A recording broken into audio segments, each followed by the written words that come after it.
ধন্যবাদ এবং স্বাগত জানাচ্ছি আরেকটি ভিডিওতে। আজকের ভিডিওতে কথা বলবো লিঙ্গ কত বছর পর্যন্ত মোটা হয়। বিষয়টি বলার জন্য আমি আছি ক্লিনিক্যাল অ্যান্ড কাউন্সেলিং সাইকোলজিস্ট ও সেক্স থেরাপিস্ট রাজু আকন। অবশ্যই প্রথম থেকে শেষ পর্যন্ত দেখবেন এবং এই ধরনের যৌন স্বাস্থ্য ও মানসিক স্বাস্থ্য সম্পর্কিত বিভিন্ন রকমের তথ্য পেতে আমাদের এই ইউটিউব চ্যানেলটি সাবস্ক্রাইব করে রাখবেন। অনেক সময় আপনার ভিতরে বা আপনার বন্ধু-বান্ধব বা কারো ভিতরে হয়তো এই প্রশ্নটি আসতে পারে, লিঙ্গ কত বছর পর্যন্ত মোটা ও বড় হয়?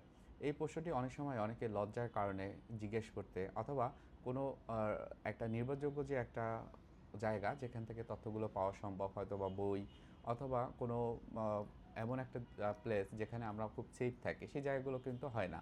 সো আজকে বৈজ্ঞানিকভাবে এই বিষয়টি বলার চেষ্টা করব। অবশ্যই প্রথম থেকে শেষ পর্যন্ত আপনারা দেখবেন। সাধারণত ছেলেদের শারীরিক বৃদ্ধি ঘটে বা বৃদ্ধির শুরুটা তৈরি হয় কৈশোরকাল বা যেটাকে পিউবার্টি বলা হয়। এই সময়টা শুরু হয় 10 থেকে 14 বছরের মধ্যে এবং শেষ হয় 18 থেকে 19 বছরের মধ্যে। লিঙ্গের আকার হয়তোবা লম্বা বা মোটা হওয়া এই সময়ে বৃদ্ধি হয়। 18 থেকে 21 বছরের পর সাধারণত লিঙ্গের প্রাকৃতিক বৃদ্ধি বন্ধ হয়ে যায়। গুরুত্বপূর্ণ যে বিষয়টি সেটা হলো যে হরমোন, বিশেষ করে টেস্টোস্টেরন হরমোন এখানে খুবই গুরুত্বপূর্ণ ভূমিকা পালন করে। সবার শরীরে একরকম না, কারো আগে আবার কারো পরে কিন্তু এই বৃদ্ধিটি হয়ে থাকে। অনেক সময় বিভিন্ন রকমের মিথ বা ভুল বোঝাবুঝি থাকে, যেমন 25 বা 30 বছর পর্যন্ত লিঙ্গ বাড়ে।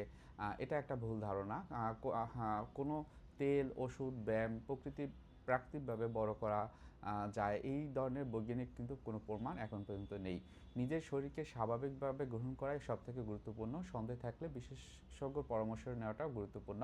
অনেক সময় দেখা যায় যে এই যে একটা রিপ্রোডাক্টিভ অর্গান সেটা নিয়ে অথবা মেল অথবা ফিমেল সবার ভিতরে একটা অ্যাংজাইটি বা একটা মানসিক অশান্তি, দুশ্চিন্তা এটি থাকে।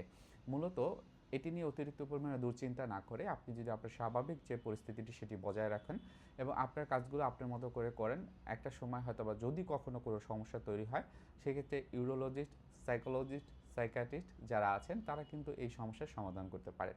তো অবশ্যই টেনশন মুক্ত থাকবেন এবং আমাদের ইউটিউব চ্যানেলটি সাবস্ক্রাইব করে রাখবেন। সবাই ভালো থাকেন, সুস্থ থাকেন। আসসালামু আলাইকুম।